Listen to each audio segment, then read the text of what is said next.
दिल्ली में चुनाव नहीं कराना है आपको म्युनिसिपल कॉरपोरेशन का, जैसा कि जम्मू एंड कश्मीर के जब स्टेट का बाइफरकेशन किया, ट्राइफरकेशन किया, इसी सदन में माननीय गृह मंत्री जी ने वादा किया था कि बहुत जल्द हम जो है दिल्ली जम्मू कश्मीर की विधानसभा का चुनाव कराएंगे, लेकिन इन प्रिटेक्स्ट ऑफ डिलिमिटेशन का बहाना लेकर के लगातार जम्मू कश्मीर की विधानसभा के गठन को रोका जा रहा है।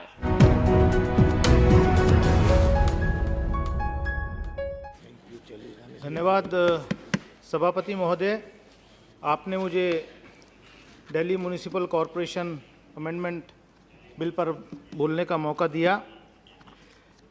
सर, जैसा कि माननीय गृह मंत्री जी ने बिल की प्रस्तावना रखते वक्त कहा कि दिल्ली देश की राजधानी है, यहाँ पर अंतर्राष्ट्रीय मेहमान आते हैं, दूसरे देशों के हेड ऑफ द स्टेट्स आते हैं,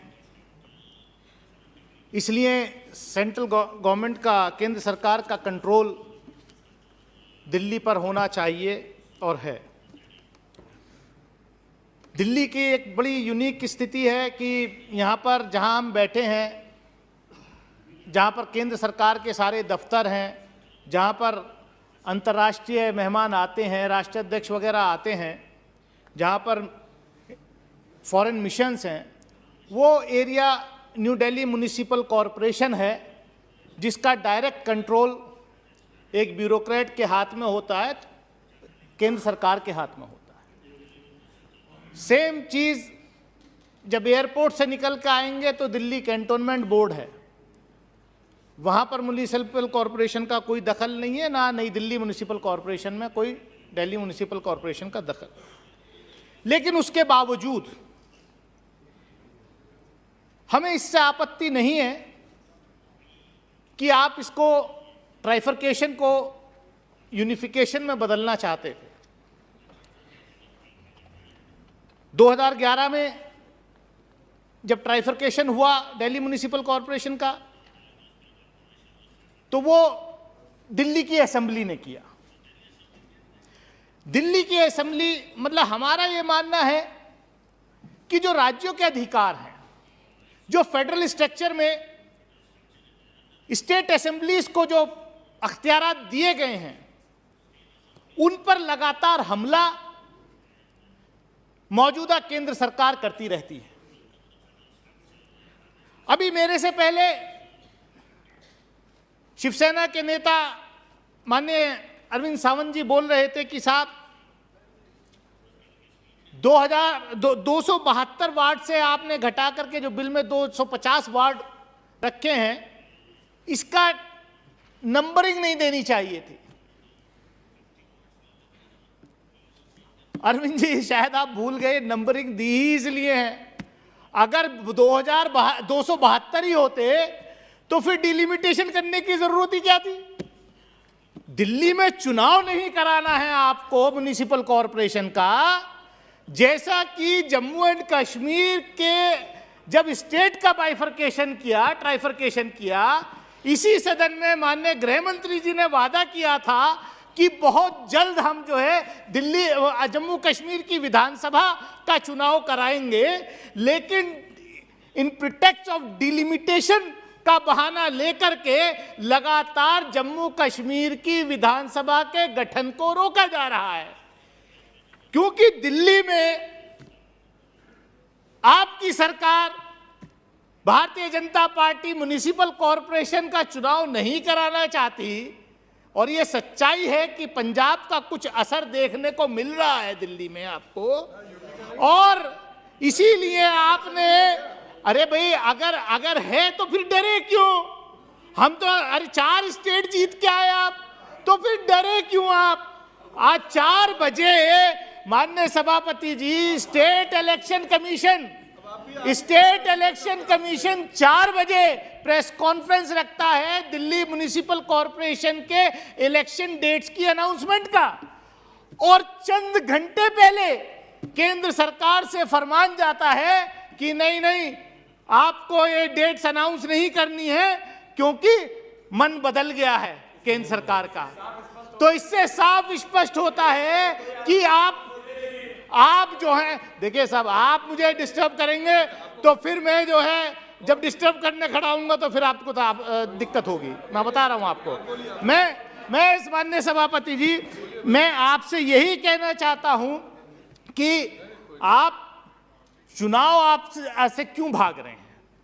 आपके पास सारी चीज थी। ये कोई जो जिस क्राइसिस की, फाइनेंशियल क्रंच और क्राइसिस की बात आप म्युनिसिपल कॉर्पोरेशन दिल्ली में आज कर रहे हैं, ये तो आपको मालूम है, पिछले 7 साल से आप केंद्र सरकार में बैठे हैं। तो ये क्या आपको जब उसका इलेक्शन का टर्म पूरा हो गया था, जिस दिन चुनाव की डेट अनाउंस होनी थी, उस दिन आपको सपना आया कि साहब इसका यूनिफिकेशन करना है? पहले से इस प्रक्रिया को कर सकते थे, और फिर आप दिल्ली सरकार से ये अख्तियारात क्यों छीन रहे हैं? मेरा आपके माध्यम से मैं चाहूंगा, जब माननीय गृह मंत्री जी जवाब देंगे तो ये यहां पर बताएं, माननीय गृह मंत्री जी, क्या आपने इस यूनिफिकेशन के पहले दिल्ली गवर्नमेंट से कोई चर्चा की? क्या आपके प्रतिनिधि जो लेफ्टिनेंट गवर्नर होते हैं, उन्होंने चुनी हुई दिल्ली सरकार से कोई चर्चा की? क्या जिस स्पेशल ऑफिसर को अपॉइंट करने की बात इस बिल के अंदर है, क्या वो स्पेशल ऑफिसर दिल्ली की जनता द्वारा चुनी हुई सरकार के प्रतिनिधि के साथ आप in consultation of the Delhi government उसको अपॉइंट करेंगे या नहीं? मैं इसके साथ साथ कुछ क्लैरिफिकेशन भी मैं चाहता हूं माननीय सभापति महोदय।